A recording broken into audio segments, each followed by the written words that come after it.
अश्वत्थामा, भाग्य रचेता ब्रह्मदेव का धनुष गांडीव है ये, उसका प्रतिरोध असंभव है।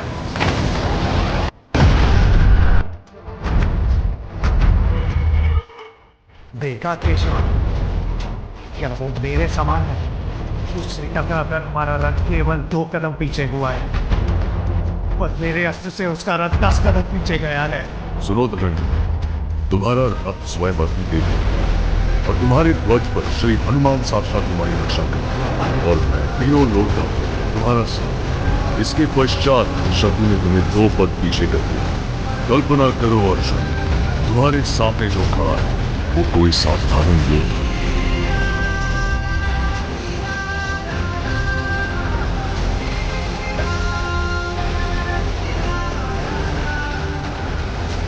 दोस्तन, क्या आपने कभी सुना है एक ऐसे योद्धा के बारे में जो अमर है? एक ऐसा योद्धा जो महाभारत की लड़ाई के बाद भी जिंदा है, आज भी कहीं न कहीं भटक रहा है। हम बात कर रहे हैं अश्वत्थामा की, एक ऐसा वीर जिसे ना तो समय रोक सका और ना ही मौत उस तक पहुंच पाई। लेकिन ये सच है या सिर्फ एक कहानी?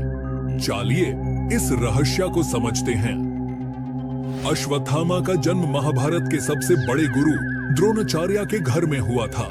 कहानी कहती है कि द्रोणाचार्य को एक बेटा चाहिए था जो इतना शक्तिशाली हो कि उसका नाम अमर रहे। तपस्या और तपस्या के बाद उन्हें एक वरदान मिला, अश्वत्थामा। अश्वत्थामा के माथे पर जम से ही एक चमकदार मणि था जो उसे अविनाशी बनाती था, यानी वो कभी भी मरता नहीं था। इस मणि में उसके अद्भुत शक्तियों का रहस्य छुपा था।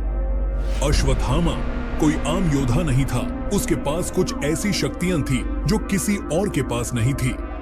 उसकी शक्तियां उसके माथे की मणि में छुपी थी। कहते हैं उस मणि के कारण अश्वत्थामा कभी भी मरता नहीं था। उसके पास ऐसे ब्रह्मास्त्र और काल शक्तियां थी जो किसी भी शत्रु को तुरंत विनाश कर सकती थी। महाभारत के युद्ध में उसने अपने शत्रु को भयभीत कर दिया था। महाभारत के अंतिम युद्ध में अश्वत्थामा ने एक ऐसी भयंकर गलती की जो उसके जीवन को हमेशा के लिए बदल देगी। उसने पांडवों के बच्चों का विनाश कर दिया जो बिना किसी युद्ध में शामिल हुए मर गए। इस पाप की वजह से श्री कृष्णा ने उसे एक भयंकर श्राप दिया। अश्वत्थामा, तुम हमेशा के लिए धरती पर भटकते रहोगे, न तुम्हें मृत्यु मिलेगी और न ही तुम्हारा दर्द कभी खत्म होगा। अश्वत्थामा का ये श्राप उसका जीवन भर का साथी बन गया। इस श्राप के साथ कृष्णा ने उसके माथे से मणि निकल ली और तब से अश्वत्थामा हमेशा के लिए भटकने के लिए मजबूर हो गया। उसकी अमरता अब एक वरदान नहीं बल्कि एक अभिशाप बन गई। आज भी हमारे लिए अश्वत्थामा का ये किस्सा एक रहस्य है।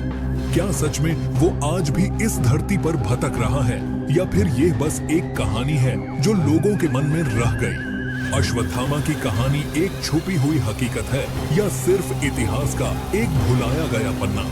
यह आज भी एक उलझा हुआ सवाल है जो हमारे समय के साथ साथ और गहरा होता जा रहा है। एक रात जब महाभारत का युद्ध अपने अंत के करीब था, सब कुछ शांत था।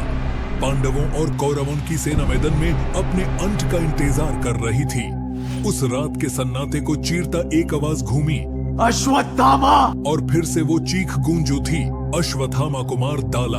जब पांडव शिविर के कोने से ये आवाज उठी तो सबके चेहरे एक अजीब सी घबराहट में बदल गए। लेकिन सच क्या था? क्या सच में अश्वत्थामा को मार दिया गया था या ये सिर्फ एक भयभीत चेतावनी थी? इस छाल और धोखे का सच तब सामने आया जब गुरु द्रोणाचार्य को ये खबर मिली।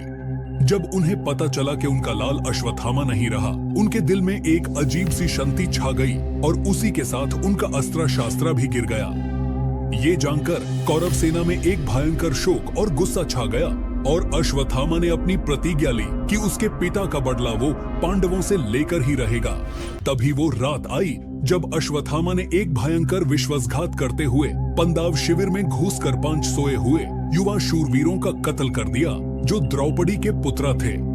उसके रक्त से भरी आंखें और हाथ में चमकती तलवार लेकर अश्वत्थामा पांडवों की अंतिम सूक्ष्म यादगार को भी मिटा देने का इरादा बना चुका था। यह वो मोमेंट था जब अर्जुन और अश्वत्थामा का आमना सामना निश्चित हो गया। जब अर्जुन को अपने भतीजों की दर्दनाक हत्या का पता चला तो उसके रक्त में उभरता क्रोध और दाढ़ एक भयंकर शक्ति में बदल गया।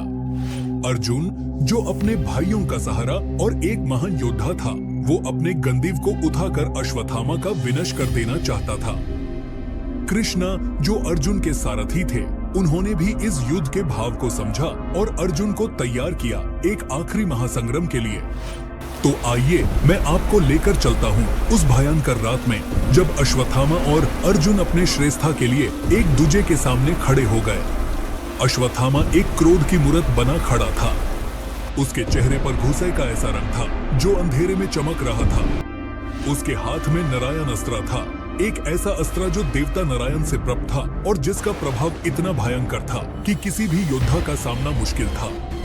अश्वत्थामा ने अपने नारायण अस्त्र का प्रहार करने की सोची और अपने मन में सोचा, पांडवों और अर्जुन को इस बार भागने का कोई मौका नहीं मिलेगा। उस रात का वो पहला प्रहर था जब अश्वत्थामा ने नारायण अस्त्र का इस्तेमाल किया। अर्जुन और कृष्ण अपने रात में थे, लेकिन जैसे ही नारायण अस्त्र अर्जुन की तरफ बढ़ने लगा, कृष्णा को समझ आया कि ये सिर्फ एक आम अस्त्र नहीं है। कृष्णा ने तुरंत अर्जुन को कहा, अर्जुन, अपने हथियार छोड़ दो और प्रार्थना में बैठ जाओ। यह अस्त्र केवल त्याग और शांति से रोका जा सकता है। अर्जुन ने कृष्णा के आदेश पर अपना धनुष गिरा दिया और शांति से प्रार्थना में बैठ गया। ऐसे ही उनकी सेना के योद्धा भी अपने शास्त्र छोड़कर नतियाज हो गए। यह देखकर नारायण अस्त्र अपने प्रभाव को धीरे धीरे समाप्ति की ओर ले गया और अदृष्ट से पांडव सेना इस भयंकर अस्त्र से बच गई। अश्वत्थामा का क्रोध अब भी शांत नहीं हुआ था। उसके अंदर अपने पिता का बदला लेने का विकल्प अब भी ठीक से था और वो अर्जुन को समाप्ति की तरफ धकेलने का वचन ले चुका था। उसने अपना ब्रह्मास्त्र प्राप्त किया, जो उसका अंतिम और सबसे शक्तिशाली अस्त्र था। लेकिन अर्जुन भी अब पीछे हटने वाले नहीं था। उसने कृष्णा से आज्ञा लेकर अपना ब्रह्मास्त्र तैयार किया और दोनों का सामना एक भयंकर मैदान में होने वाला था। दो ब्रह्मास्त्र आमने सामने एक भयंकर प्रलय की शुरुआत का आभास हो चुका था। कृष्णा ने तब दोनों को समझाया, यदि ये ब्रह्मास्त्र आपस में टकराए तो ये पृथ्वी को खत्म कर सकता है।